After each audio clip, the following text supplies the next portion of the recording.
मानते हैं कि भ्रष्टाचार बहुत तेज़ी से फैल रहा है। मैं कसम खा के कहता हूँ आपके सामने कि इस तरह का कोई भी भ्रष्टाचार मेरे सामने आएगा मैं उसे नहीं फैलने दूँगा।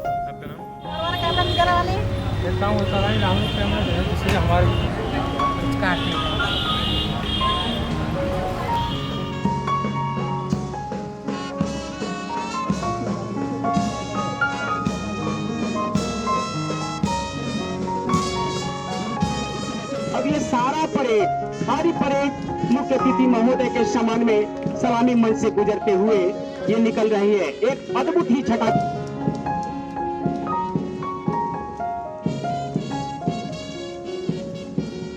प्रथम इस समय मान प्रोग्राम प्रस्तुत करते हैं।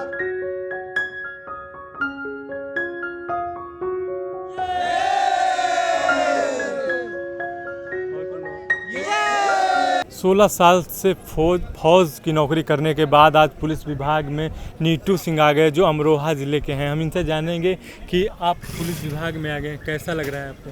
जी सर, बहुत अच्छा लग रहा है और मैं इस विभाग में आना भी चाहता था। और क्योंकि इस विभाग में क्या है, समाज सेवा के लिए बहुत कुछ है। क्योंकि एक पुलिस विभाग ही ऐसा है जिसमें आकर के जो आम नागरिक है उसका जो सबसे ज़्यादा सुरक्षा उसको दे सकता है एक पुलिस वाला। मेरे हिसाब से तो पुलिस वाला ही सबसे अच्छी सुरक्षा दे सकता है, क्योंकि उसके हाथ में काफ़ी कुछ होता है। वैसे सोचा जाए कि एक पुलिस इतनी वैल्यू नहीं है, लेकिन मैं कहता हूँ कि बहुत वैल्यू है। अगर हर आदमी अपना अपना कार्य करे तो बहुत अच्छा कर सकता है देश के लिए और देशवासियों के लिए।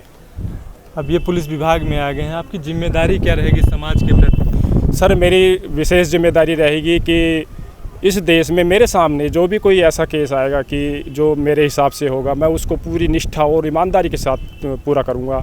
और चाहे इसके लिए मेरे को थोड़ा संघर्ष भी करना पड़े, जैसा कि हम सोचते हैं कि ऊपर वाले अधिकारी या नीचे वाला भी हो सकते हैं, लेकिन मैं अपने मार्ग से नहीं डिगूंगा और ईमानदारी के रास्ते पर रहूँगा, चाहे कुछ भी हो जाए। आप 16 साल फौज में रहे, उसके बाद पुलिस विभाग में आ गए हैं। क्या कारण रहा कि आपको फौज की नौकरी छोड़नी पड़ी? सर, मैं 2001 में फ़ौज में भर्ती हुआ था और 15 साल 8 महीने 21 दिन की सेवा मेरी कंप्लीट रही। और लास्ट मेरा पीरियड J&K नौशेरा सेक्टर में था।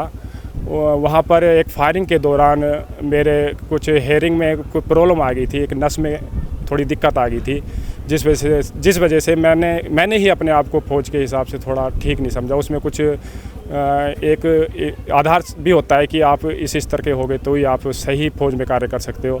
तो इसलिए मैंने स्वयं ही अपने CO साहब से निवेदन किया और उन्होंने भी खुद देख लिया था कि वाकई में बंदा ने बहुत अच्छा काम किया, लेकिन इसका जाना भी ठीक ही है।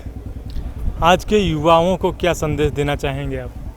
मैं अपने देश के सभी युवाओं को यह संदेश देना चाहता हूँ कि कोई भी कार्य करें पूरी लगन से करें। और लगन तो ठीक है, लेकिन उसमें अगर आप ये सोचें कि कुछ बनने की पहले ना सोचें, जो भी कुछ कर रहे हैं पहले उसको करते रहें। बिल्कुल, मतलब कहने का ये है कि हम पहले ही अपने ऊपर ये भार ना चढ़ा लें कि भाई मैंने ये बनना है। आप जहाँ गए हो, यानी कि जैसे पढ़ाई कर रहे हो तो पढ़ाई करो, आप उसमें अपना पूरा 100% देने की कोशिश करो। पहले से ही अपने आप ऊपर बाहर लादने की ज़रूरत नहीं है। और क्योंकि बाहर लाद लेते हैं तो कहीं ना कहीं हम उससे पीछे हट जाते हैं।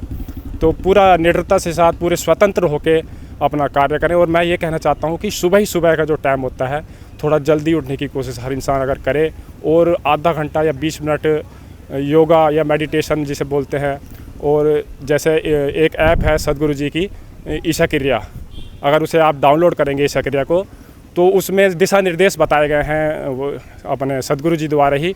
उनके आधार पर अगर आप उसे डेली करेंगे तो मैं पूरे विश्वास के 100% गारंटी के साथ ये बोलता हूँ कि आप अपने कार्य में उत्तीर्ण होंगे, बहुत ही सफल होंगे।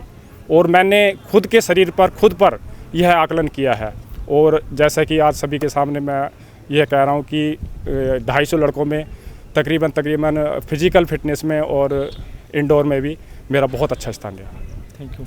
तो ये थे नीटू सिंह जो आज पासिंग आउट परेड थी PSC में, और ये पुलिस विभाग में हिस्सा बन चुके हैं और फौज की नौकरी 16 साल करने के बाद पुलिस विभाग की नौकरी छोड़ चुके हैं। इनका कहना है, युवाओं को संदेश दिया है इन्होंने कि योगा करें, जिनसे शरीर स्वस्थ रहेगा और आगे बढ़ने की चेतना भी जगेगी। इंडिया से विपिन राजवंशी, सीतापुर।